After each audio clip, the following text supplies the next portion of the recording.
Imagine you're just waking up from a peaceful night's rest to the sound of your phone ringing. You see you have 20 missed calls and 30 text messages from all of your friends.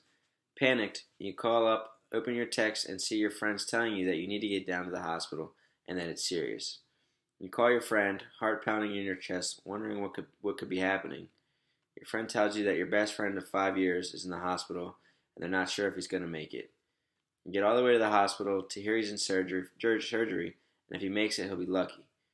You ask what happened, and you find out your friend wrapped his car around a telephone pole because he decided, after a few drinks, that he could drive himself home. My friend Dan did not make it that night, and he's not the only one. But this is a problem that can be fixed by people like me and you by making the responsible decision to become a designated driver. Dictionary.com defines a designated driver as a member of a group who abstains from alcohol in order to drive others safely, and these types of people are important. To understand some reasons to becoming a designated driver, I'll explain to you why they are needed. According to the Center for Disease Control, 28 people a day in the United States die every day due to an alcohol-related motor vehicle incident.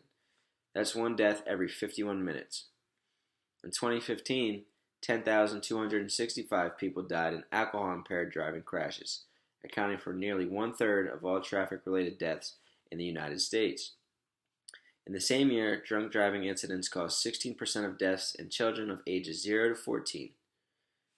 Helpless people who do not have the means to drink suffer because someone else's poor decisions. Responsibility.org reports that for every 100,000 Americans under the age of 21, 1.2 people were killed in the drunk driving fatalities in 2015 alone.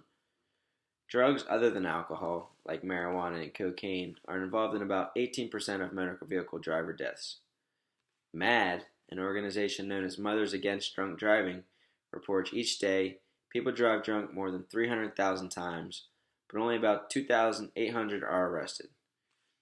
Each day people are making choices that puts them and others at risk. Each day people make choices and cause danger that is preventable. There are solutions to this problem. Besides the obvious don't drink and drive while under the influence of any substance, there are steps that people like you and I could take to increase the likelihood that our friends, family, and others stay safe on the road. Today, you can become a designated driver. Doing this always doesn't seem easy, but thinking about how you could potentially save a life just by deciding to opt out of fun for the night could save one of those people who are likely to die every 51 minutes in the United States. To become a designated driver, you could tell your friends you'll drive that night, go out and enjoy the time while refraining from drinks. The benefit of this is knowing that your friends will arrive alive and none of you will make life-threatening decisions. If doing this for your friends isn't motivating enough, then there are ways that you could get paid and skip out on the booze. You become an Uber or Lyft driver. Uber and Lyft are similar to taxi services that allow real people to drive around their everyday cars. The app connects you to people in your area that need driving assistance. You pick them up, drop them off, and you get paid directly for it.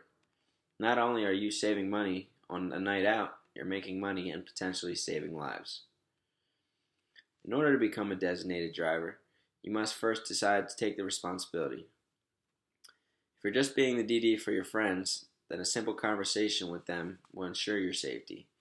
To become an Uber or Lyft driver and get paid to skip a night out, you're able to sign up directly from their websites at uber.com or lyft.com. Each website has a button on their homepage titled Become a Driver Today. Drunk driving is a serious problem here in the United States.